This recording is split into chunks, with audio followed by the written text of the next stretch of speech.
Hello, hello, hello, friends, family, and frenemies too. How are we doing today? Welcome back to another Beyond Performative Diversity. Yes, hello, come on through, pull up your chairs, put any stools, all that good stuff, because today is going to be it's gonna be hot. It's gonna be litty, as I like to say. And invite a friend. Take 2 or 3 seconds. Okay, fine, 5 seconds. Invite your friends. Share. Let them know we're live. We're good. And if you're watching this after we've gone live, if you're picking up what we're putting down, please do share the love. Okay, because somebody probably needs to hear this. Okay. Share the love, be of support, be of encouragement, and have a little laugh too while we're doing this, right? This is all part of the learning and the growing. All right. So thank you. Thank you for your time today. And so, okay, a little bit of housekeeping. Y'all know why we're here today. What's the topic? What's the topic? Yes, beyond performative diversity, reimagining the future of women in the workplace. I know, right? Oh yeah, because we just shifted from Black History Month into Women's History Month, right? Appreciating our women, and for me, I'm like appreciating our Black women specifically. You know me, I'm all about centering the marginalized. That's to me, that's my favorite part, because when you center the most marginalized of the community, of whoever your demographic is, everybody else gets taken care of. Remember that, right? When you center the voices and the lived experiences of your most marginalized, whoever will be most adversely impacted, when you center their needs and you cover their needs, bam, everybody else is set. Anywho, so as you know, stay connected all across social medias at either at Miss Winnie O, that's my personal one, or at Winnie O Media, that's on Facebook as well as Instagram. All right. So if you didn't catch the newsletter, okay, there's a LinkedIn newsletter that tends to go with these Beyond Performative Diversity. It goes with the same title, right? Women's History Month, Reimagining the Future of Women in the Workplace. And whew, it was quite an experience having to put that together, because just looking over into just the statistics of, if y'all remember, there was a recent study by the Future Forum that showed only 3% of Black employees wanted to return to the office full-time after the first major wave of the coronavirus. But also on the flip side, it showed that the majority of new businesses, new startups, new side hustles were actually by Black women. Interesting, right? And so even as we look at the whole landscape of the professional sector, right, for the longest time, we keep hearing, especially in STEM, right, because that's my area, in STEM, we keep hearing, hey, we need more women in these areas. We want more women in, medicine or the sciences or in engineering. And we keep hearing that it's a pipeline issue, which we'll talk about that too. However, it's quite complex. It's not complicated, it's complex. And we'll talk about why.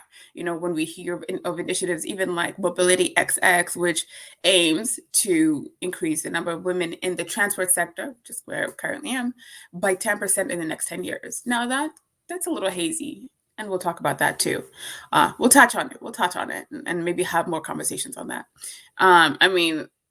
Yo, whether you're looking at it superficially in terms of, well, why are women leaving, or why are they not staying, or why are we not having enough coming into these sectors, you'll get a very different perspective depending on which demographic you're looking at, right? Because we also have to get a bit more nuanced in the way we evaluate these numbers, because data just tell you what is. Human contextualization is what helps you understand why and what the trends are and how we could actually change it for the better. And so today, I told y'all I have the amazing Audra Bandy. Audra Bandy, come a PE, my fellow sister girl in engineering STEM. How you doing? Come on through. I had to put some respect on your name, love. Let's do this. I love this. Oh, yes. Come on. I know. I feel like for people who've watched my stuff, they've probably seen me already on the Let's Hop About It, because we were talking about, I think it was the toxic, or right? Unhealthy Correct. work environment, Yes. workplace harassment, all that stuff. Yes. So you see, like we're out here advocating for better working environments for all people, especially our marginalized, because we know how it is. We empathize and sympathize, depending what the situation is. So Audra, I'm not gonna hold you up. Come on through, let them know who you are, and we could jump right into it. Absolutely. Let's get this party started on this Saturday. So, as Winnie just said, my name is Audra Bandy. I'm a professional engineer with over 15 years of experience in the transportation industry. Worked in both and the private sector, and I'm active in WTS, ITE, TRB, all of the acronyms. We love an acronym. I'm based out of the DMV, so the DC metro area. We love an acronym here, so that's what we're about. My interests are in project management, sustainability, and really, and we'll dive into a little bit of this later, but advancing and promoting women in STEM and the transportation industry. And really, my area of interest is where are women in the industry 5 years after they enter? So we bring them through higher education, we bring them into the industry. What happens? Where do they go? What are they feeling? What's their situation 5 years to infinity? So that's my area of specialty. But it's great to be here this afternoon. So I'm ready to spend the next hour with you guys. Oh, thank you. Thank you so much. Yo, I'm excited. I'm super excited. Hopefully, can you hear me well? Can you hear me well out there, people? Awesome sauce. Yo, oh, fam, where do we start? Like, because you brought up a very good point, right? It's not just about getting us in the door. It's about what happens once we're in there and it's 5 years down the road. What is that sentiment? And not just what is the reality of that sentiment? Because we can sit there and tell you, oh no, work is great. We're fine. I'm doing fantastic. I got my PE. I got this project. But it also is important about really allowing folks to be super candid about, well, what is your working environment like? What is your work experience like? How can we help you elevate in the manner that you wish to do so in this space and to actually thrive? Because I know a lot of people, again, smart, super intelligent, very strong, but exhausted. We tired, y'all. So tired. So tired. And I just kept on hearing it, which is why I wrote the book, Confessions of a Tired Black Woman Navigating a Fragile White World. It'll be in the comments too. Yes, because I just kept on hearing that sentiment. It's like, sis, we tired. We tired. But like we don't really say it out loud, And There's so, usually a head nod to it. And that's a head nod in passing, and that's about it. Yes. Family. Oh, yeah, fam. So, given that we just had, Black, because all this ties back into the whole complex intersectionality component of things. So, we're moving from Black History Month into Women's History Month, acknowledging all that is. And because last week you also you joined us for our really super cool webinar open forum. I did. Honoring all Black women trailblazers. We had people from all over. We had East Coast people. We had some West Coast folks. International folks were represented as well. And so, kind of like, what was your take on it? Kind of give us a quick feedback, and then we'll jump into back into the trend of women in the workplace. Sure. So I saw the event, joined, and I thought it was going to be, Black History Month. This is great. We're going to talk about our usual topics. We're going to honor some people, honor the experience. Yes. I was ready for that. It was not ready for how profoundly I was going to be touched by the open and honest conversations that really came from people just sharing their experiences and understanding how much that lived experience factors into how you move within the world, how you're perceived by other people, how other people are perceiving you back. And I think there's so many takeaways, but really what struck me most was the community of support that I saw for individuals who had been through, some rough stuff, just had been through some life, and the support of different communities that wrap their arms around someone and said, okay, we've got you on this. And that was really inspiring and also reminded me how important it is to find your community, because you have to, like, it would be nice if just the people you were around every day would do that, but they're not. Like, let's be honest, if we're gonna have some real talk, like, they're not gonna do that. So you have to find the people who will uplift and support, and who you will uplift and support, and knowing that that's achievable and that there are people doing that, and how open those communities can be, really touched me in a way that I wasn't I wasn't ready for on an evening. I was ready for, the celebration and everything else, but I wasn't ready for that sort of eye-opening awakening. Um, and it was wonderful. So it was a great event. If any of you guys out there ever see a part 2 to that, you must join. You must. It doesn't matter, how you identify, if you're man, woman, non-binary, if, whatever race you are, whatever your background is, join.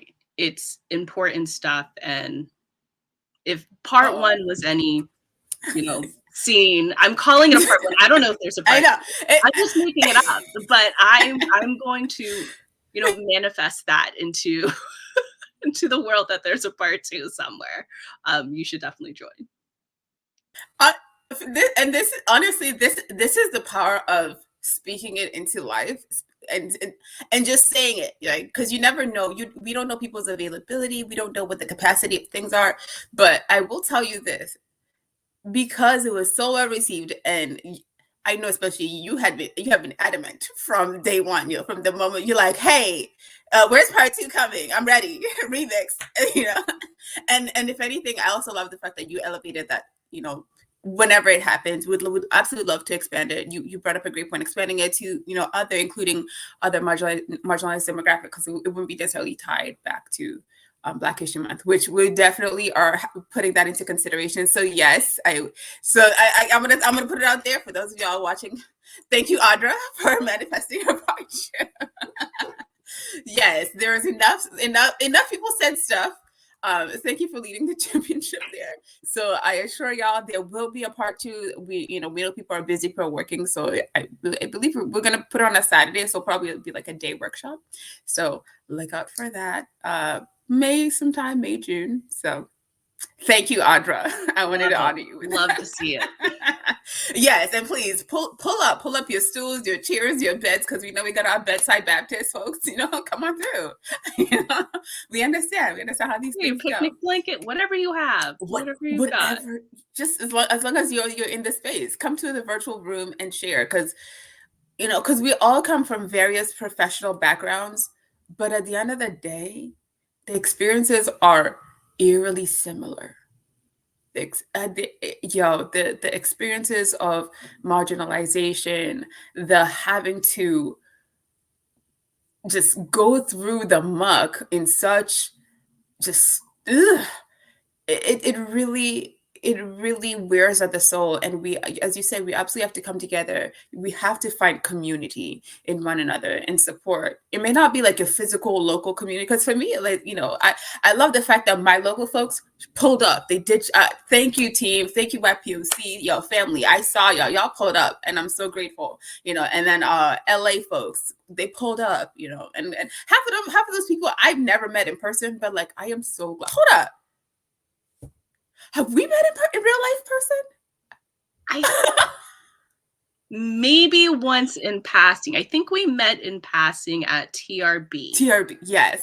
You see? And I think that it was years ago, and it was like, hey, I think we were in a group together or something. Yes. And then, like, TRB For those of you who may not know, Yes. Transportation Oh, Research Board, they have a massive conference, yes. international conference every year in January in Yes. DC, and it's Mm-hmm. all the people in transportation. So it's not just Yes. engineers, you got your That part. Let engineers, them you got know. your planners, you have your people who are in policy and law Yes. and everything Every, connected to transportation is yes. there. So they have 1,000,000,001 workshops and presentations and panelists.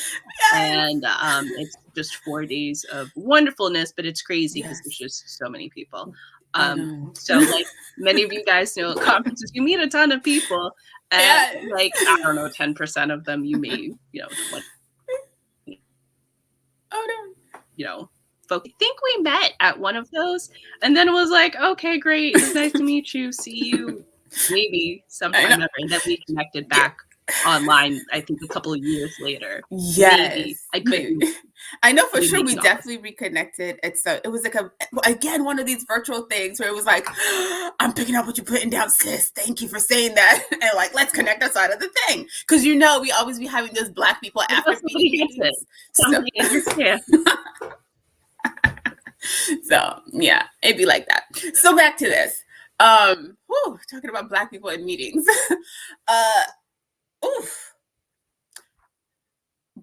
Women in the workforce, right? Because we understand the workforce was originally created for and intended to be just men, because that's how the rules of the game are made. Men go to work, women were to stay home and do that thing and support that, and that is well and good if that's what you choose to do. However, nowadays we know women have stepped into the workplace, but for the longest time it was just come in and just do whatever you need to do to fit in, right?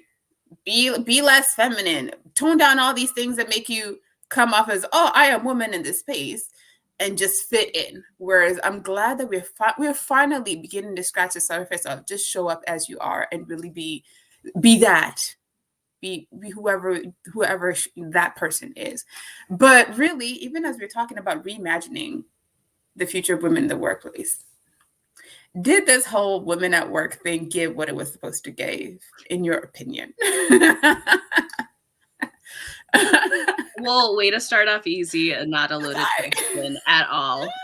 In your opinion, obviously this is your opinion. I mean, did it? I'm gonna ask your question back at you. I mean, you were talking, so you just mentioned what the workplace was set up as, and all of this is a system. So is the system doing what the system was designed to do? Yes, it still it still is. It's a resounding yes. It was designed a certain way, and it certainly wasn't designed for us as women. So I mean, as a fellow engineer here, like, you design it to do something, and then when it does, like, well, why does it do? Well, you designed it to do that, Right? that was your intention, and here we are. But yeah, I would say it depends on where you are in your learning journey. Yes. I think that's a lot of it. So there's a part where women are starting to understand, and I think that there's starting to be a greater workplace understanding of the barriers that exist and what has to be overcome. Yeah. And there's effort being put forth. I appreciate that. Okay. And now we're working on the intent part. And so there's times where I'm like, okay, well, I didn't mean that. I'm like, okay, well, that's what happened though.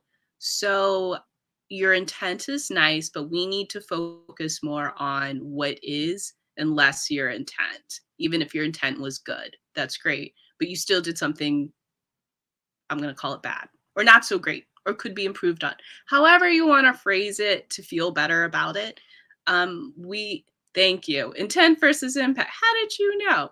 So that's really what's important here. And I think there's times in which bringing that up is helpful. And I think there's times that while I'm not here for your defensiveness, there are times that Like, okay, well, you're not, that's where you are in your journey. So let's meet you where you are in your journey.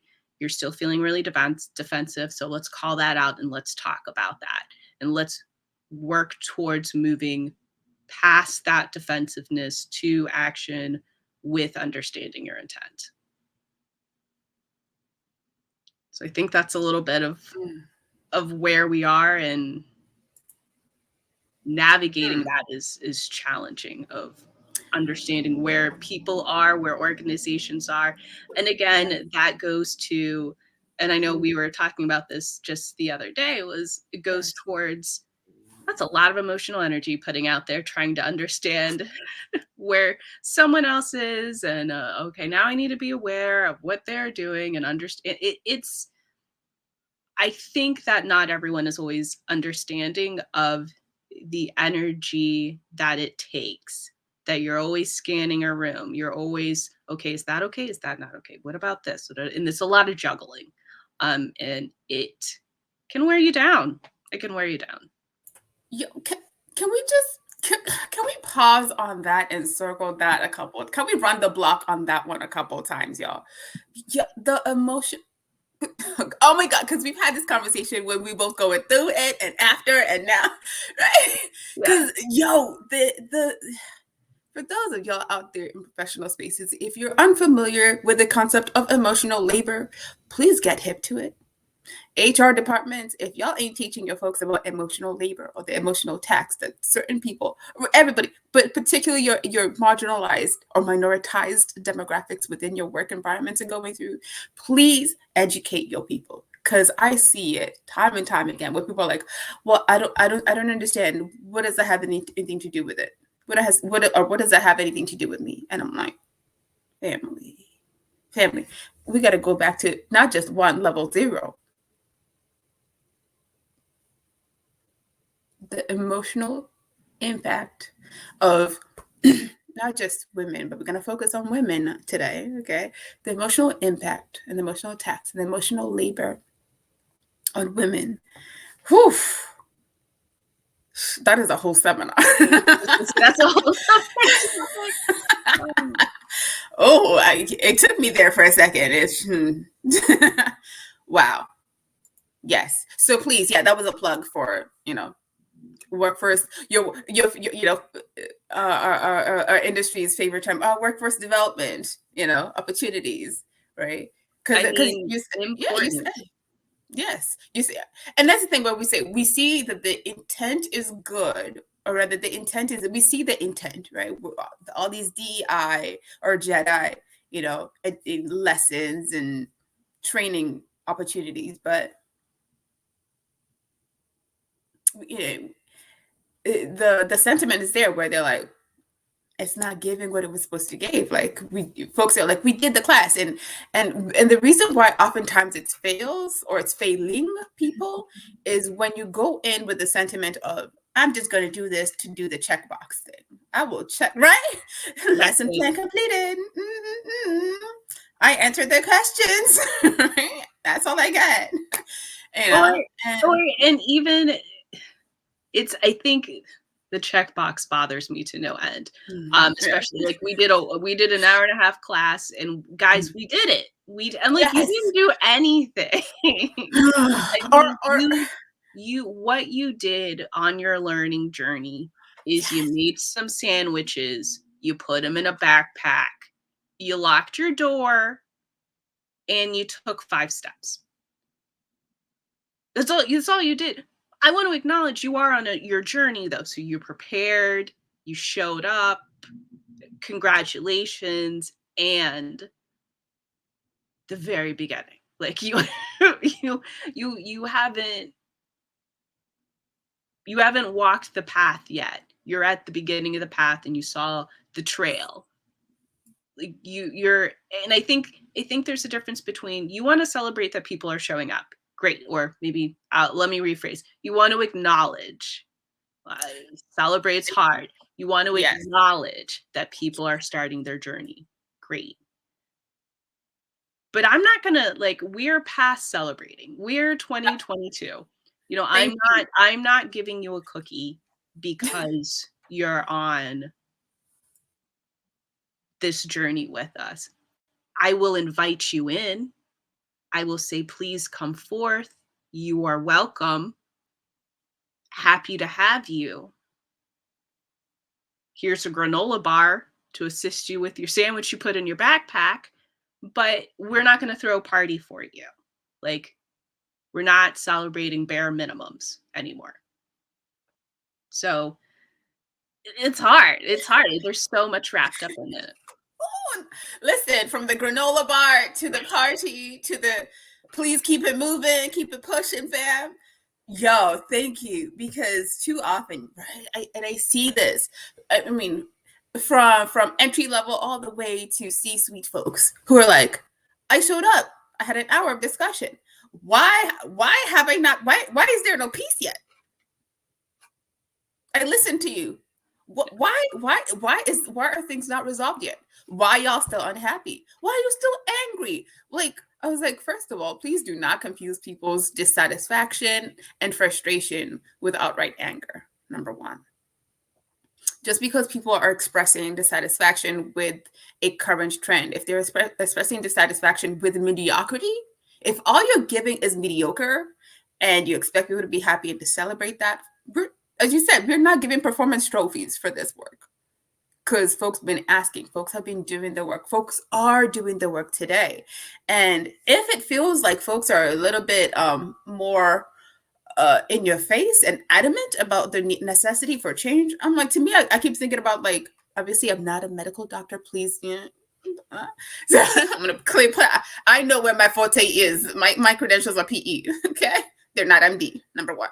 so because how I've been thinking about it, it's like, like when okay, I'll say, like, on a particular show, on any show, any medical show on the TV. I know it's usually like medically incorrect, but like if the person is like doing surgery and the patient starts bleeding out, they're not gonna be sitting there like, oh, I see that my patient is bleeding out. Do you mind assisting me with a clamp, please? Yes. Oh, well, no, whenever you get to it, yes, that'll be very much appreciated. But I would like to remind you they are bleeding out. Yes. Anytime soon will be great. I would really love that clamp anytime now. Oh, you're using it for something else. Okay, all right. We shall wait. I will sing them a song in the meantime. I was like, I will send them prayers and supplications. All right, cool. We got no. They're like, stat, like they're not gonna ask you kind of like do these things now, right? Their sense of urgency is clear. You're not gonna dilly dally about how you're going to address this imminent danger, because you recognize that somebody's life is on the line. And I think that's key. What you said is that there is a danger there. There's an urgency, because I think for some people, and over the past couple of years, the number of conversations I've had with different people, there's not an understanding of the urgency, or that this has an effect on certain groups of people more than others. It's sort of like, well, when we get around to it, like, oh, we're really busy. And I'm like, I get you're really busy, but you can be really busy and do this work. It's necessary. It's affecting people. And then the other question is, well, what happens if you don't do this work? Well, for a good number of people, nothing. They're like, it's fine. I'm going to be fine. I'm like, okay, you're going to be fine. But some of us are not going to be fine.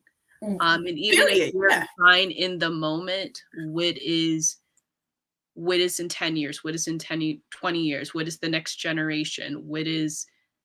There's an effect by not doing that work sooner than later. And you bring up a really good point there in terms of the immediate impact versus that long-term impact. Because you're right. I think one of the issues is folks are typically so set on, well, there's no immediate impact. All they did was all it was my microaggression. It doesn't fit the definition for an EEO complaint. It doesn't fit the definition of this larger, this larger issue that would require a response or reaction. So they're like, oh no, there was no impact for that, there was no harm. And that's the language I was like, how do you get to define what harm is to somebody, when, especially when we're talking, let's say we're talking about microaggressions, not outright racism or outright sexism or outright bigotry, when it is these not so microaggressions that actually have macro impact. How do you adequately and effectively measure those and address them in a way that does hold the person who is perpetuating that misbehavior, holding them accountable, while also validating the person who has been impacted? Because we're still not seeing a nice, rather a cohesive understanding and practice of that. We still have, I will say, from the many conversations I've had with people in my industry, people outside my industry, folks across various, professional settings, there's still quite a bridge, to be built there. And so, yeah, that was a lot to unpack. We'll take a moment to. Yes. Okay. Feel so that. one of the things, given that we're both also in the transport sector, like we kind of got into touching on this, the whole 10 and 10. I know we like, let me take a step back. So pretty much the 10 and 10, initiative is this desire to increase the number of women, particularly in the transport sector, by 10% in 10 years. And if anything, that you're right, that is reflective of general STEM issues, where they're saying we don't have enough women or female representation, we would like to increase it. But typically they just be throwing around some number, right? And it was like, we want to get to 30%, we want to get to 17%. For me, I begin to nuance as engineers. I'm like, this whole issue of especially Black representation engineering, not even as women, as Black, the percent of Black people, Black engineers, typically teeters between 3 to 5%. So as much as, right? So it goes back to the whole, well, why aren't you celebrating me? I did this thing. I did, I made the sandwich. I took 2 steps. Why would you celebrate me yet? We're like, we're still at 5%. And like, you get to celebrate because you're at 17 and you increase by whatever. But I'm like, we are stagnant at 3 or 5 at best. And it's because that doesn't get elevated. That gets swept into the, but like, look, as on an aggregate base, right, which is my issue with the whole term people of color. When you clump all these subgroups, right?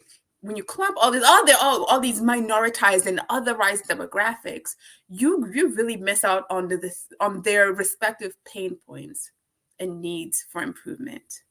And you fail to really see them in the areas that really are harming them and are hurting them, and where they're saying, this is how I need help, and this is how I need support. And when we don't recognize that in those respective minoritized demographics, yes, the overall response or the overall trend may look good, but the story that's happening in between could be a very different story. Please go into that.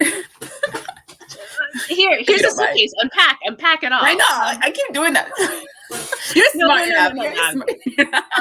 So I'm gonna work my way backwards. So I think the idea behind using the term people of color to bring everyone under an umbrella of, I'm gonna say it, non-white individuals, I think I understand some of what people were trying to do. Again, intent. Let's go with some positive intent for a minute, and then we'll unpack it.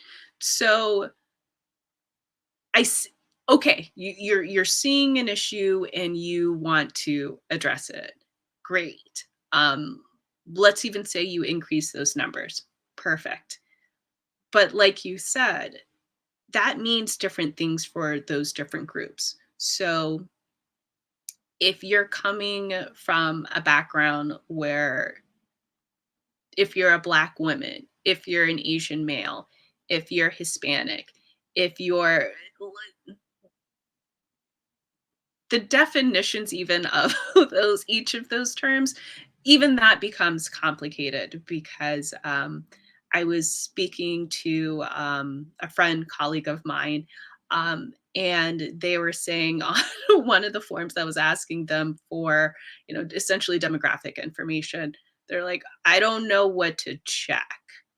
And I look through it, I'm like, "Oh, what do you mean?" And like, "Well, I'm not this, I'm not that. So according to this, I'm white, but I don't identify as white. Like more sort of like Middle Eastern, Northern African, but I'm not black." Like they're like, what do I do with this?" And that was an eye-opening moment for me, for somebody else that like, full disclosure, I don't always know what to check because I have a multiracial background. It's easier as far as when people view me, they see a black person. Actually, they Mhm. don't always know. They're like, "What are you?" Which is always everyone's fun conversation of what are you? Oh, And I'm just like, I I mean, it's like, not uh, not the Af today. I don't have the time. African in me is usually like, "Who your people be?" Because we always gotta answer, you know? Be like, "I see you're giving me East African, you're giving me West African, but who your people? Where you from?" Like, so we're again, that could be a whole nother conversation. But the point of that story is that like even for a person who for me personally that I've experienced some sort of that, I've never thought about that from somebody else's, from that particular perspective of like, oh wow, this doesn't help identify me and where I am. Even though I understand what these list of check boxes is supposed to do, it's kind of not doing for that person what they're hoping it would do.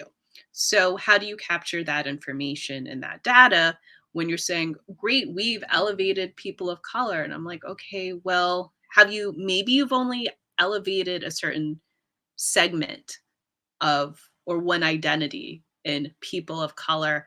And so like I'm just making up stuff here right now. So nobody like don't quote me, don't say Audra said, but like if you elevated, I don't know, Asian Americans, and again, are you including the subcontinent? We don't know, but sure. Right? Like we're Because gonna who gets to elevate be Asian? Who gets to be the face of the Asian continent? Because also this is so also many we have that questions. South Asian identity where for the folks who perhaps historically haven't felt represented. Go ahead. Right. So many questions. So if you elevate one group, is the entire group being elevated?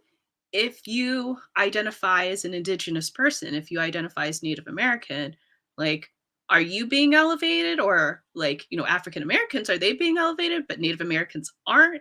Like do you even have a represent like that's where, while the term person, people of color, understandable, you're trying to do a thing, so thank you. And we still have work to do. And I think that's that understanding of, okay, we still have work to do. This is a good start. And there's that acknowledgement is important.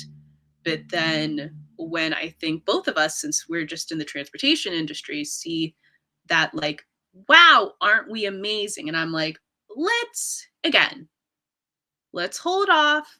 We acknowledge that there's good work, but let's not get overly excited about it. How about we acknowledge, you know what, was a problem. This is how we're addressing it.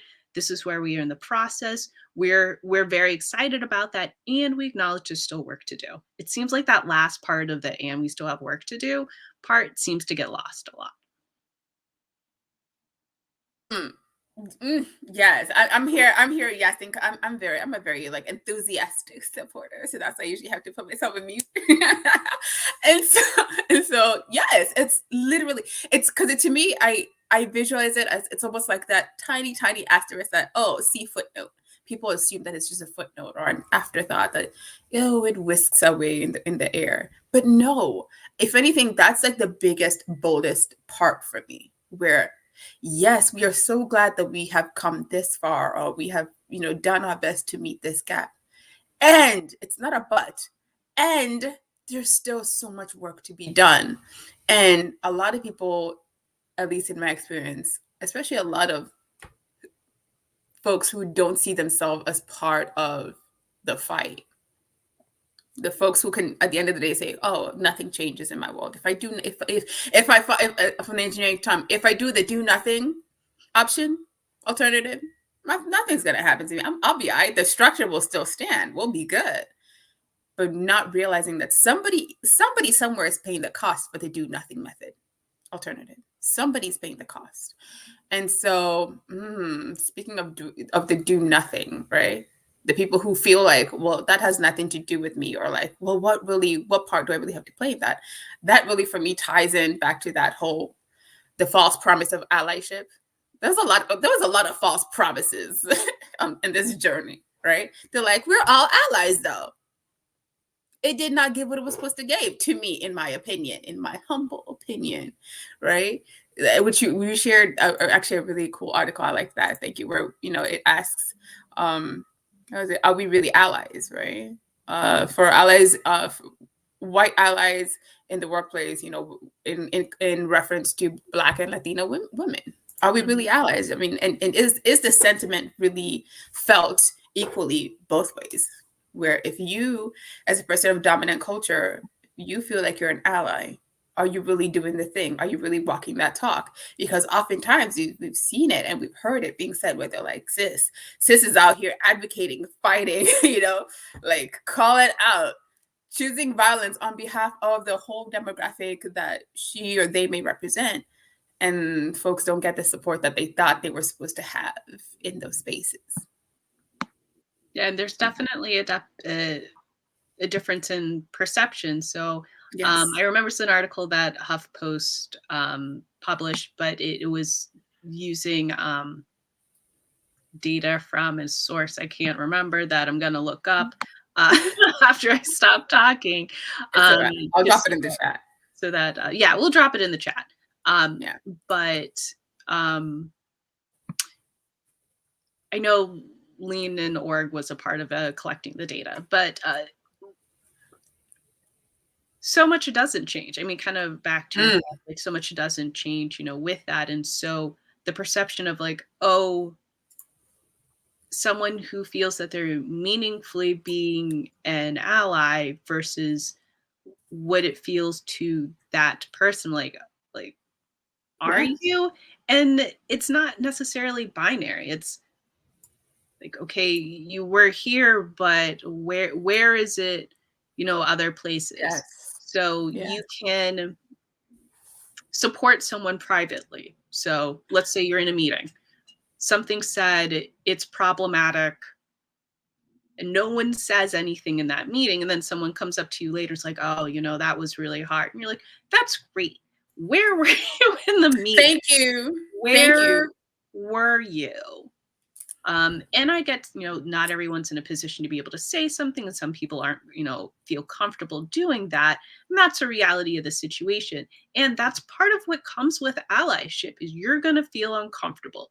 There's going to be sometimes consequences. Sometimes can you pay them? Sometimes can you not?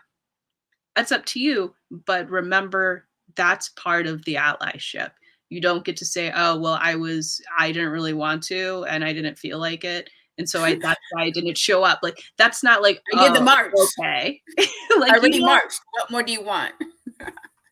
Right. It's like, well, that's then just own and be like, yeah, I didn't do it. I didn't do it. And less with the defensiveness. Where were you? You weren't there. You allowed it to happen. You didn't say anything. Let's talk about let's understand how that's problematic. Yes. And let's learn how to do better. So in the future, we can have someone say in that, like say what needs to be said, or stop the conversation, or said, you know what, Sarah said that, like, thank you for repeating, male colleague, what Sarah said. Thank you for listening and showing up. Let's move Sarah's idea along. Like if you're in a situation that, someone's essentially taking credit for your idea or whatever it might be. But yes. No, go ahead. I Oh just said no, that. I just it's a lot. It sure is. No, facts. Like, yeah, if anything, right, I will full circle, highlight all that you said and just, cap it with all we're asking is for those of us who you see us speaking up, advocating, calling out the BS, support us in real time.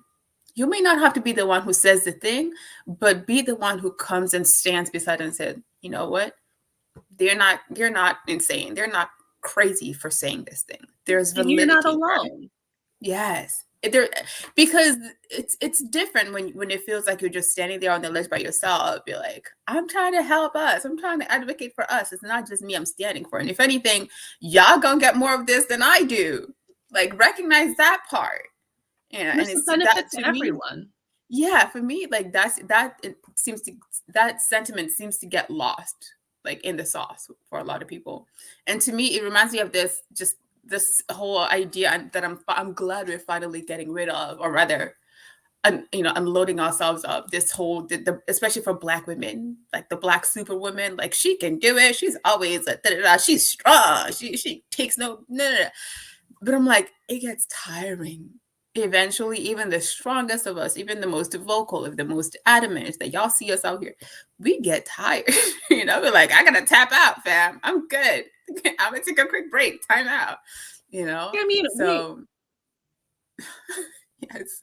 Please we go are ahead. strong. We are doing it. Yes. Oh, I was gonna say we are strong. We are doing it, and we're also, in our car at the end of the day crying. We're also, I mean, and this is not our topic, but I might Yeah. have mentioned it last time, but like In we the car, are in the also bathroom. meeting. We're meeting in the bathroom. Like seriously, you guys, if you knew the number of women who, and maybe you do know, maybe you're a fellow woman who has also cried in the bathroom or handed another woman you saw crying in the bathroom a tissue and just be like, here, that's for you. You enjoy that. You know? Like we are doing things and we're tired and there's consequences and somebody taps out and maybe Yeah. you tap back in because you're like, well, right, well, all right, she's out. She's out, guys. So I guess it's time for me to jump back in because there's a consequence. There's a real toll that it takes on people. And I think sometimes not everyone sees that. There's a real toll that takes for doing different types of, I mean, people who are in pure advocacy work, bless them, because that's a whole other struggle. But just for people who are just trying to speak up in their organization, who may not be in an advocacy role, but they're just doing the things that Winnie you're talking about. There's a toll. There's consequences for that happening. Yo, and I'm gonna tie it back because I know we kind of gotta start winding down here. Oh, it goes so fast, but um, yo, that ties back to that whole when you mentioned about the leading in. Again, another false promise. Let's be honest, right? It's like just lean in, you can do it. If I can do it, you can. I was like, no, sis, not exactly. Because I kind of mentioned right? There was this article. Who wrote it? Was it Aspen Institute? Yes. Where we're calling out the difference in what happens, or like how even that glass ceiling is perceived, right? Whereas for some people it is a glass ceiling, and folks have agreed that sure, there is a glass ceiling. Whereas for others, especially those additionally minoritized and otherized and marginalized demographics, whether by race, gender, ethnicity, nationality, so on, ability, so on and so forth, it's actually a concrete ceiling. And for me, I would take it a step forward and say it's actually concrete barriers where, if it was glass, at least you could break through. Concrete, fam, I'm sorry, but you're gonna die before your head is gonna break through before you get through. All right, your brains will be out before you make it through the concrete ceiling. or that concrete barrier. I mean, us in transport, because actually, because when I saw that, I was like, I literally went to concrete, like roadway concrete barriers. I was like, right, like our different methods. Like you could either use like the string, the wire barriers, because that gives a lot of there's a little lax to it. Like, okay, you moved in, no, okay, go back to your lane, right? It's all about keeping you in your lane, because connecting the dots here, right? Barriers are meant to keep you in your lane, typically either for your safety or for the safety of the people on the other side, and comfort on the other side, right? So it's, you could either do the wire barriers, right? It's like, oh, okay, go back.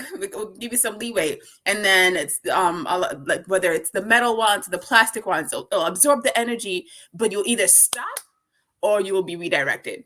Whereas the concrete is like, nah, boo, stay in your lane. Stay. Okay? There is no give. And to me, it's not, it was a realization, at least in my experiences, that it's not just above you, right? It's not just when you're trying to elevate up. Sometimes it's even when you're just trying to move laterally and folks feel stuck and they feel like they have no room to breathe, metaphorically speaking, right? Yeah. Where you're like, I'm trying to move here and it feels blocked. I'm trying to do this and it feels blocked, right? For there are demographics where they're like, they wish that all it was a glass ceiling. Like, I can deal with the glass ceiling, but these concrete barriers, these metaphorical concrete barriers, they really be putting people in mental institutions. If I were to be utterly honest, where you have to regain your mental health, you have to go back and be reminded who the cruddyville you are. Right? Yes. You're going all in with the analogy, all in. Yes. Because it's just, yeah, please, yeah, give us your take on it if you don't mind. It's so interesting. We're going to use that word, interesting. Yeah. That trying to either advance or looking at changing systems or whatever it is that you're attempting to do, even when showing the benefits of doing so, the resistance that comes with it is astounding. So whether that's a glass ceiling, whether that's a concrete ceiling, what have you, they're all very resistant materials. And again, they were put there for a reason. The system is just doing what the system was designed to do, which is to keep people out for reasons of power, or so on and so forth. I think one of the things when I do think about a glass ceiling is like, and you see those articles that are, well, the glass ceiling is shattered, and I'm like, okay, it might be. What happens when you shatter glass? There's fragments, and this isn't movie glass. So the glass that I think it's made out of like sugar and water, and it looks like glass, but it like shatters and it's all like it's. But no, there's sharp shards. So if you're shattering a glass ceiling, great. There's a tiny little hole and it has lots of jagged edges, and it may be big enough for the first person to get through. You may not make it, and you're probably not going to make it unharmed either. You're going to get cut up on a lot of that glass, and you're still going to need to keep shattering to get rid of it. Like, you shattered it once, it doesn't mean like, oh, it's shattered and it's gone. And so it's always so, it sounds so simplistic. And then when you're talking to I find, again, this is just my experience, so especially women in male dominated industries, you're like, yeah, man, I'm trying.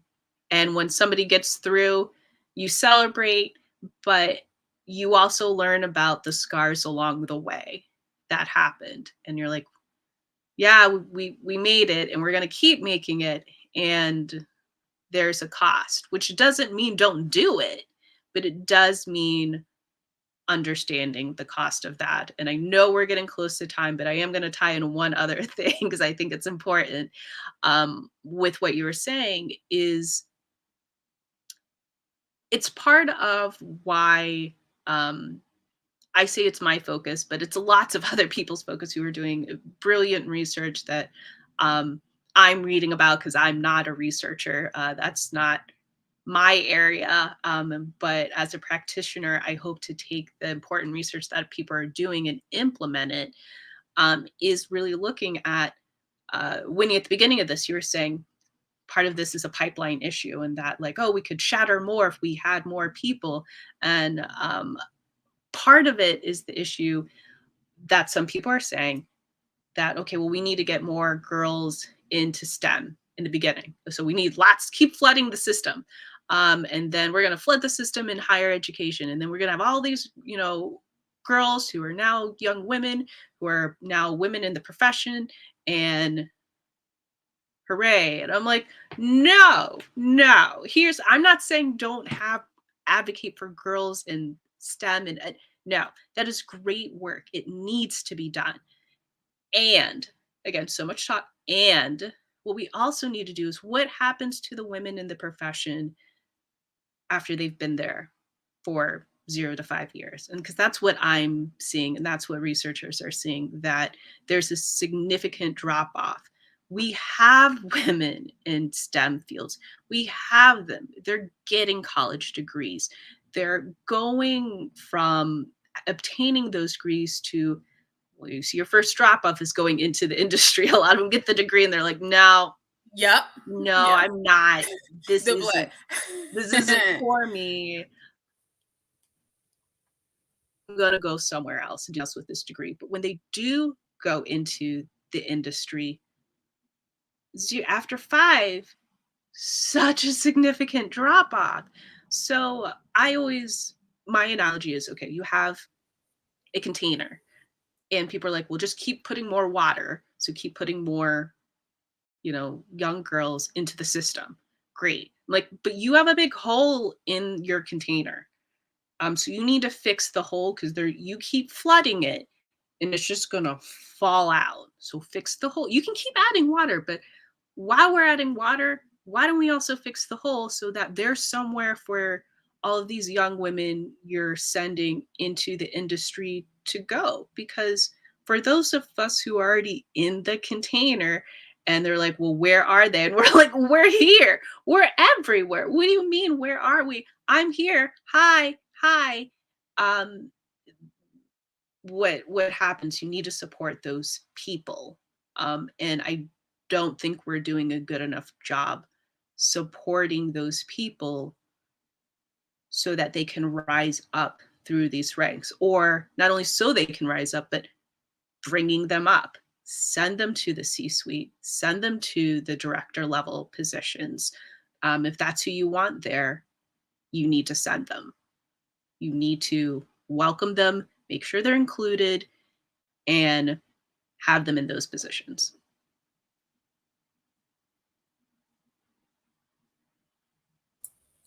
I mean, that's it. Like, she said it. And yes, yeah. Point blank. Period. Okay, because we see the hole, we know it's there, and change the environment. Because we keep asking people to change themselves. We keep asking people, you be better, you be great. Go to therapy, come back even better. And I'm like, but you're coming back into muck. If you keep coming back into an environment that's literally like draining you into this, hole, so then how will that be sustainable or resilient in the long term? So fam, thank you. Yeah, we came through with the analogies today. I love it. Yes. Analogies for days. Come through. Listen, sisters and Sim out here doing it. Okay, we make the technical practical for y'all. Okay, because it's important. It's important to make the dots connect. And so with that, I guess I will close us out with a quote also from the newsletter, right? What does it mean to move beyond performative diversity when it comes to the role of women in society, particularly those in professional spaces? 1, hold the door open. 2, shatter the glass ceilings and demolish those concrete barriers just as well. I thank you all for showing up. I thank you for taking the time to listen to us, share this moment of really sheer transparency, with really the trends we're seeing in industry and personally. And we hope that you will connect with us, because clearly there's a couple of offshoots coming. So stay connected, and we'll see you on the next Beyond Performative Diversity. Ciao, y'all.